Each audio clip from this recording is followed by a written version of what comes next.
Assalamualaikum warahmatullahi wabarakatuh. Halo anak-anak yang hebat, bertemu lagi bersama Ibu pada pembelajaran bahasa Indonesia. Hari ini Ibu akan menjelaskan materi mengenai laporan hasil wawancara. Nah, jadi setelah kalian melakukan wawancara, tentunya ada laporan yang harus kalian buatkan sebagai bentuk bahwa kalian sudah melakukan wawancara, dan hasil wawancara ini atau laporan hasil wawancara ini merupakan laporan yang memang penting ketika kita mau melakukan setelah melakukan wawancara.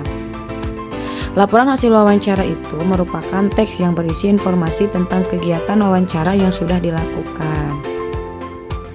Nah, tentunya laporan hasil wawancara ini dibuat oleh pewawancara atau orang yang berperan sebagai yang bertanya. Nah, kalian berperan sebagai pewawancara. Tentunya kalian harus mengetahui bagaimana cara membuat laporan hasil wawancara. Dalam pembuatan laporan hasil wawancara, tentunya ada bagian-bagian penting yang perlu ada dalam laporannya. Nah, yang pertama itu latar belakang. Yang kedua, tujuan wawancara. Yang ketiga, topik wawancara. Yang keempat, waktu dan tempat wawancara. Yang kelima, pewawancara dan narasumber. Yang keenam, hasil wawancara. Dan yang ketujuh, simpulan wawancara. Tentunya bagian-bagian ini merupakan bagian yang perlu ada dalam pembuatan laporan hasil wawancara. Berikut Ibu akan sebutkan cara pembuatan laporan hasil wawancara. Nah, ingatlah kembali bahwa contoh wawancara yang sudah diberikan, setelah itu perhatikan contoh laporan wawancaranya. Di sini tadi bagian-bagian dalam pembuatan laporan hasil wawancara itu yang pertama latar belakang. Latar belakang ini merupakan yang menjadi acuan atau penyebab kalian melakukan wawancara. Nah, contoh di sini contoh pembuatan latar belakangnya contoh seperti ini. Saya mendapatkan tugas untuk melakukan wawancara dengan masyarakat sekitar. Wawancara yang dilakukan berkaitan dengan cara merawat hewan atau tumbuhan. Oleh karena itu, saya memilih untuk mewawancarai seorang pecinta tanaman hias yang memiliki kebun di rumahnya. Nah, jadi latar belakang ini bisa kalian tuliskan berdasarkan dari mana, kenapa kalian melakukan wawancara itu gitu. Apa yang menjadi sebab kalian melakukan wawancara tersebut. Dan biasanya di dalam latar belakang ini juga menentukan narasumbernya, menyebutkan narasumbernya, boleh menyebutkan nama atau bisa menyebutkan pekerjaannya gitu ya, atau yang menjadi latar belakangnya. Nah, setelah membuat latar belakang tentunya ada tujuan.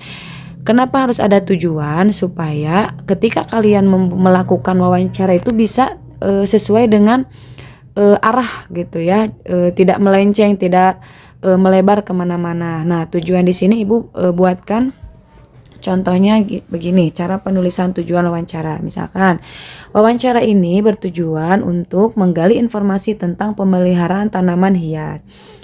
Nah, nanti bisa disesuaikan tujuan wawancara kalian itu untuk informasi tentang apa, disesuaikan berdasarkan kemarin yang kalian lakukan wawancara di sekolah. Setelah tujuan wawancara, yaitu yang ketiga adalah topik wawancara. Kalau topik wawancara itu yang menjadi judul atau tema yang akan kalian ambil dalam melakukan wawancara gitu ya. Nah, di sini topik wawancara yang dilakukan adalah perawatan tanaman hias.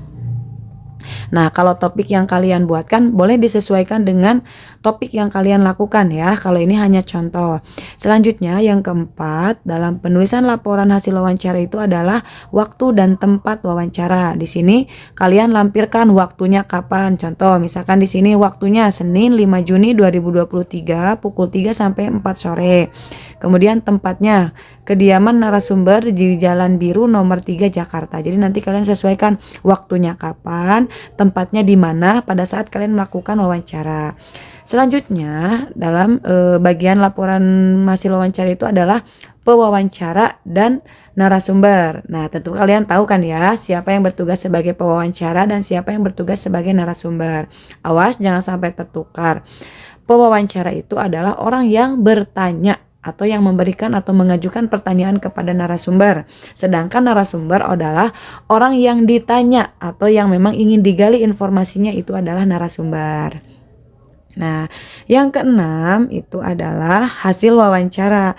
Dalam laporan hasil wawancara, pada poin bagian hasil wawancara ini berisikan tentang hasil-hasil jawaban dari narasumber yang kalian kembangkan atau kalian masukkan di dalamnya. Contoh misalkan di sini kalian buatkan dulu kata pengantarnya dulu. Misalkan tadi sesuaikan waktunya karena sudah ada. Pada Senin 5 Juni 2023 saya melakukan wawancara dengan Ibu Susi, seorang pecinta tanaman hias. Ibu Susi memiliki kebun di rumahnya. Ibu Susi memberikan informasi tentang perawatan tanaman hias yang dilakukannya. Menurut Ibu Susi, tanaman perlu terkena sinar matahari dan disiram setiap hari. Ibu Susi memastikan tanaman terkena sinar matahari yang cukup. Sementara itu, saat menyiram tanaman, Ibu Susi memperhatikan kondisi tanah di sekitar akar. Jika tanah terasa kering, ia menyiram tanaman dengan air secukupnya. Sampai kalian menuliskan semua jawaban-jawaban yang narasumber ungkapkan. Apabila ada jawaban-jawaban narasumber yang memang bahasa kata yang digunakannya itu belum menggunakan kata yang efektif atau kata baku, boleh kalian sesuaikan gitu ya, karena kan kita sudah sama-sama belajar. Jadi gunakanlah kata-kata yang memang mudah dipahami oleh orang sehingga tidak menimbulkan arti yang ganda atau ada dua arti gitu ya. Nah, di sini contoh dalam penulisan laporan hasil wawancara itu bisa 2 paragraf, 3 paragraf sesuai dengan kata atau jawaban yang dikembangkan oleh kalian ya. Semakin banyak kata yang dikembangkan itu semakin bagus dalam pelaporan hasil wawancara, atau semakin bagus kata-kata yang kalimat atau paragraf yang diungkapkan menjadi sebuah paragraf yang memang bagus gitu ya, sesuai dengan jawaban dari narasumber. Nah, itu contoh penulisan laporan hasil wawancara. Ya, selanjutnya yang terakhir ada simpulan wawancara. Kalau simpulan wawancara ini berisikan tentang kesimpulan dari keseluruhan. Nah, di sini Ibu ada contohnya. Contoh simpulan wawancara yang pertama. Contohnya, narasumber memberikan informasi yang berharga tentang perawatan tanaman hias. Contohnya, tanaman hias perlu terkena sinar matahari, disiram, dan diberi pupuk. Informasi tersebut dapat menjadi panduan yang berguna bagi para pencinta tanaman hias untuk merawat tanaman di rumah mereka. Nah, itu adalah bagian-bagian atau contoh dalam pembuatan laporan hasil wawancara. Jadi ada berapa tadi, Nak?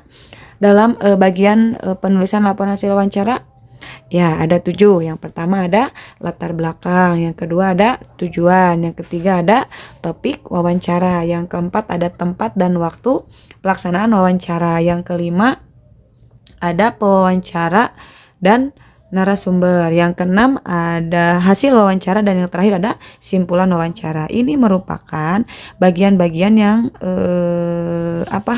termasuk dalam pembuatan laporan hasil wawancara. Silakan kalian bisa sesuaikan dan bisa selesaikan tugas yang Ibu berikan pada saat kalian melakukan wawancara. Semoga bermanfaat.